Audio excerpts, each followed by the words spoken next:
Vietnam gak mau main-main di gelaran Piala AFF 2024 karena punya target juara. Skuad Naga Biru bahkan membawa bintang naturalisasi baru untuk menambah kekuatan. Selain itu, Vietnam juga punya misi balas dendam untuk timnas Indonesia. Meski begitu, skuad Garuda justru santai menghadapi amarah besar skuad Naga Biru. Pasukan Merah Putih punya target yang lebih tinggi ketimbang trofi level Asia Tenggara. Bagaimanakah gembar-gembor Vietnam juara Piala AFF di saat timnas Indonesia punya target lebih tinggi? Rencana balas dendam melawan skuad Garuda. Vietnam bakal membawa ambisi balas dendam di gelaran Piala AFF 2024. Skuad Naga Biru bertekad menghabisi timnas Indonesia usai selalu kalah dalam 3 pertemuan terakhir. Kedua negara bakal langsung bertemu di laga ketiga grup B pada 15 Desember mendatang. Partai ini bakal dimanfaatkan Kim Sang-sik untuk memutus rekor buruk kontra skuad Garuda. Dirinya langsung membawa skuad Naga Biru ke Korea Selatan untuk menggelar pemusatan latihan. Skuad Naga Biru harus mengikuti latihan keras yang dibuat oleh Kim Sang-sik. Pasalnya, pelatih 47 tahun ini masih kecewa berat dengan kondisi fisik para pemain Vietnam. Sebagian besar tim yang berpartisipasi di turnamen kelas dunia seperti Olimpiade dan Piala Dunia mempunyai tingkat fisik yang luar biasa. Saya khawatir mengenai bagaimana caranya mengatasi aspek fisik dan kebugaran seperti itu, kritik Kim Sang-sik. Demi ambisi balas dendam, ex-pelatih John Buk Hyundai ini juga mengintai strategi Shin Tae-yong.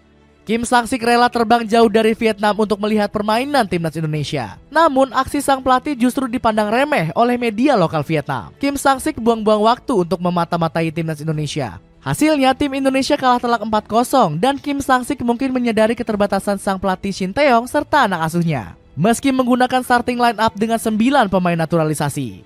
Tulis dan feed. Keseriusan Vietnam mengalahkan timnas Indonesia ternyata semakin menjadi-jadi. Negeri Paman Ho bakal menurunkan kekuatan penuh di Piala AFF 2024. Deretan nama beken seperti Nguyen Philip, Nguyen Quang Hai, hingga Nguyen Tin Lin kembali dipanggil. Lini depan skuad Naga Biru bahkan akan segera diperkuat oleh Rafael Son. Striker naturalisasi dari Brazil ini kabarnya sudah mendapatkan lampu hijau dari FIFA. Rafael Son disebut berpeluang debut membela Vietnam saat melawan Myanmar. Sontak media lokal negeri Paman Ho Kwar optimis bisa menyegel gelar Piala AFF. Bersama Rafael Son, peluang tim Vietnam untuk memenangkan Piala AFF cukup tinggi. Tulis Soha. Komentar optimis juga dilontarkan oleh Quang Huy selaku pengamat sepak bola Vietnam. Jika Rafael Son bergabung dengan tim nasional, kualitas lini serang kami akan meningkat. Kami bisa menggunakan trio Tuan Hai, Rafael Son, dan Tien Lin. Selain membawa komposisi terbaik, Kim Sang-sik juga memperkuat staf kepelatihan. Dirinya berhasil menggait Lee Won-jae selaku kiper legendaris Korea Selatan. Rekan Shin Tae-yong di pasukan Taeguk akan menjadi pelatih kiper baru Vietnam. Pengalaman Lee Won-jae diprediksi bisa membantu Philip Nguyen dan kawan-kawan tampil lebih gacor. Pelatih 51 tahun ini juga pernah membela pasukan Taeguk pada Piala Dunia 2010. Dapatkan sneaker keren Ortus Shake seharga 500 ribuan saja. Check out di link di bawah ini ya. Koar-koar kalahkan timnas Indonesia ternyata miskin taktik.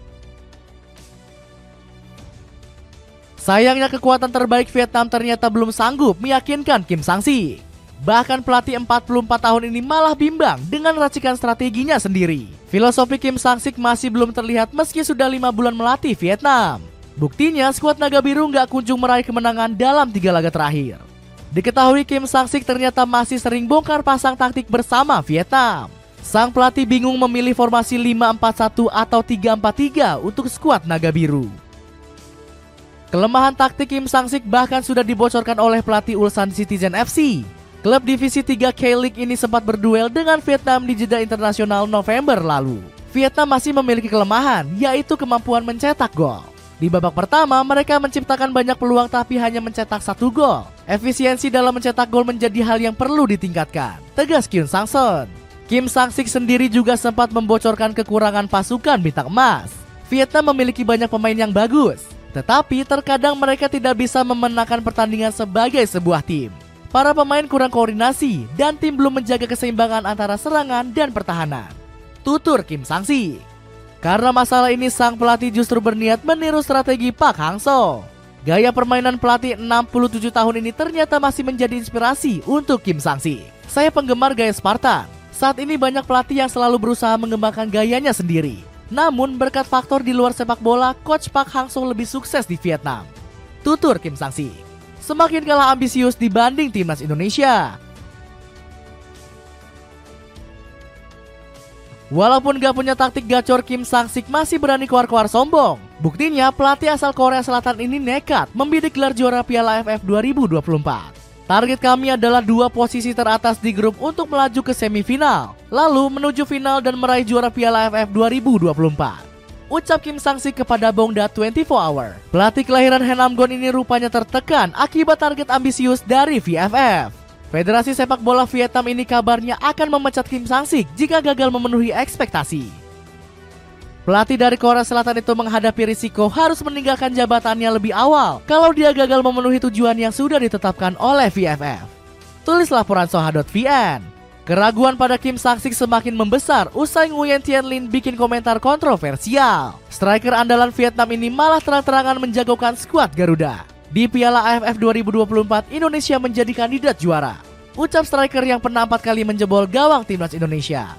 Kekuatan timnas Indonesia juga semakin diakui oleh pandit lokal Vietnam. Pemain senior memang penting, tetapi ketika pemain muda bermain, mereka berusaha sangat keras dan memiliki tingkat bahaya yang berbeda. Jadi kami tidak bisa meremehkan Indonesia.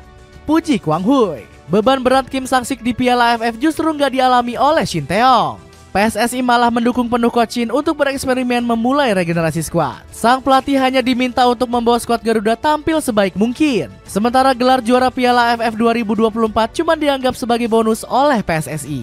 Kalau berbicara target, kita bisa final, itu sudah sangat bagus. Sekali lagi, kita sudah bisa final saja itu sudah sangat bagus. Terang Sumarji selaku manajer timnas Indonesia. Berkat ambisi kalem PSSI, Coach Shin juga meminta kepada supporter Garuda untuk bersikap santai. Fans pasti menginginkan untuk jadi juara, tetapi kita bukan timnas senior. Ini pun agak kesulitan untuk pemanggilan pemain. Jadi mungkin saya bicara ekspektasinya tidak boleh terlalu tinggi. Ucap sang pelatih. Permintaan Coach Shin ini dinilai wajar karena skuad Garuda dihuni banyak pemain muda. Sang pelatih juga masih punya target yang jauh lebih besar dibanding hanya juara Piala AFF. Pasukan Merah Putih masih terus mengejar prestasi menembus 100 besar FIFA. Sekarang timnas Indonesia hanya berjarak 25 peringkat untuk mencapai mimpi besar ini. Skuad Garuda juga masih menggebu-gebu untuk meraih tiket ke Piala Dunia 2026. Shin Tae-yong sudah berkomitmen penuh untuk membawa timnas Indonesia semakin mendunia. Sangat memungkinkan untuk melaju ke Piala Dunia. Tentu timnas Indonesia bisa mencobanya. Tegas Coach Shin menyanggupi target dari Erick Thohir. Dapatkan sepatu Running Mills yang lagi diskon 15%. Check out di link di bawah ini ya. Dengan gembar-gembar sombong di Piala AFF, akankah Vietnam bisa mengejar level skuad Garuda yang semakin terbang tinggi?